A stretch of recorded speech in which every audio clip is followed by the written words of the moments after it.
কান্তু দাদা, কান্তু দাদা, কি হলো সত্য? বলছি তোমার সাথে একজন দেখা করতে এসছে। কে? জানি না, তবে কোনো খবর দিতে এসছে বকুল গ্রাম থেকে। বকুল গ্রাম থেকে? হ্যাঁ গো, আর এই রাজ অঙ্গুরীয়খানা দিয়েছে।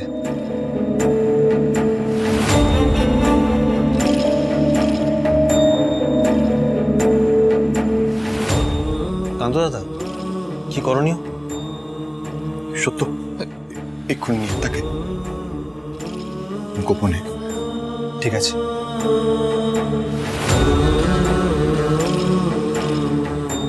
পুটি দূত মারফত খবর পাঠিয়েছে, তাও আবার আজকের দিনে। কোনো বিপদ আপদ হলো? আসুন আসুন, যুবরাজ আপনার জন্য অপেক্ষা করছেন, যান।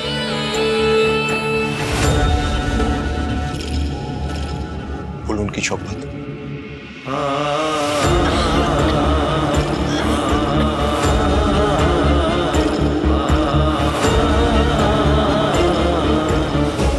সে কি?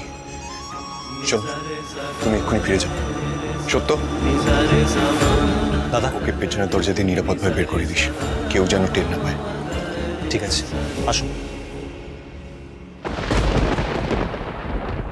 আজ ফুলশয্যা, আজকের রাত আমার রাজরানীর সঙ্গে কাটানো উচিত।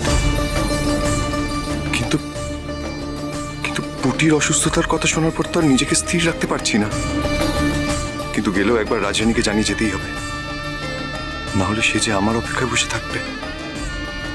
পুটির প্রতি কর্তব্য করতে গিয়ে আমি তো ভবানীর প্রতি কর্তব্যের ত্রুটি হতে দিতে পারি না। আসেন রাজরানী, মা জননী আপনারা যুবরাজের ঘরে নিয়ে যেতে বলেছেন। রাজরানী? যুবরাজ আসছেন, আমি এপাশে দাঁড়িয়ে আছি, কথা হয়ে গেলে ডেকে নেবেন।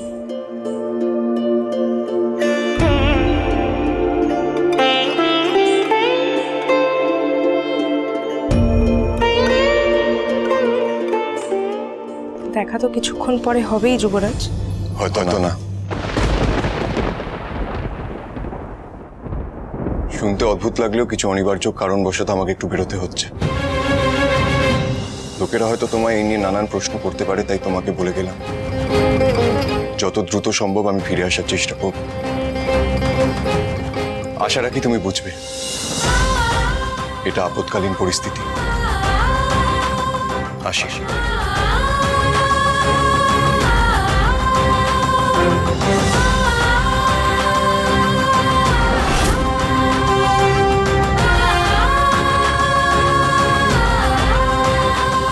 শুনতে অদ্ভুত লাগলেও কিছু অনিবার্য কারণবশত আমাকে একটু বেরোতে হচ্ছে।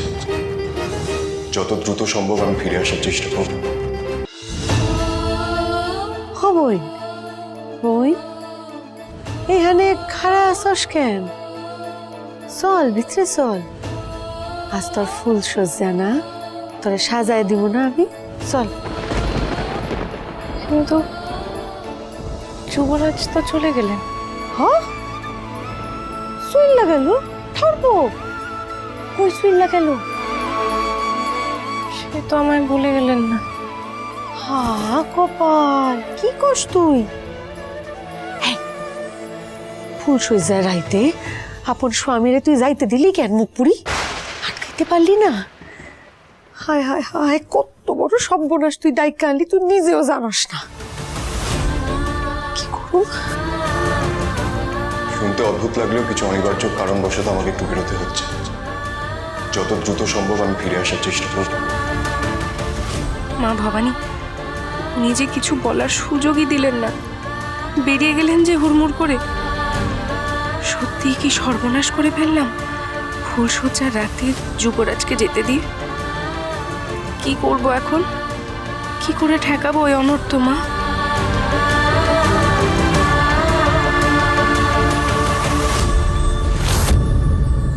কামনা করি যুবরাজ রামকান্তের সঙ্গে তার স্ত্রীর বন্ধন অটুট হোক।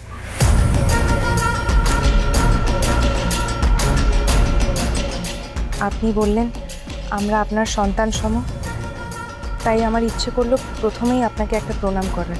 বাপ মেয়ের সম্পর্ক কিন্তু স্থাপন হয়ে গেল মা।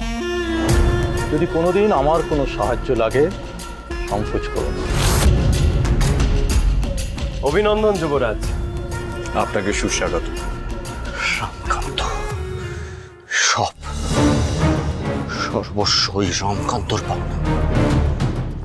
সব রামকান্ত, রামকান্ত, রামকান্ত, রামকান্ত। আর যার গায়ে রাজ রক্ত বইছে সে দাঁড়িয়ে থাকে পিছনের শাড়িতে হাততালি দেওয়ার জন্য, শুধু হাততালি দেওয়ার জন্য। রামকান্ত, আজ তোকে আমি শেষ করে দেবো। ধর থেকে মাথা। এই কি করছিস শালাবু? থামুন শালাবু, থামুন। চন্দ্রশেখর, ভাই চন্দ্রশেখর, তুমি আমায় ক্ষমা করে দিও। আমার ভুল হয়ে গেছে। আগুন, আমার মাথায় আজ আগুন জ্বলছে, আগুন। বুঝতে পারছি শালাবাবু, এই সময় মাথা গরম হওয়াটাই স্বাভাবিক। আজ তো যুবরাজ রামকান্তের একেবারে বৃহস্পতি তুঙ্গে। যুবরাজ, দেখো না ওকে আমার সামনে, দেখো না।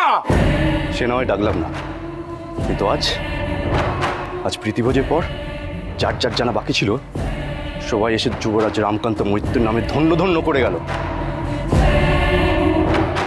লক্ষ লক্ষ প্রজা, রাজা কৃষ্ণচন্দ্র, জগৎ শেঠ, রাজবল্ল, কে ছিল না বলুন তো? সকলেই এসে রামকান্তের জয়গান গেয়ে গেল।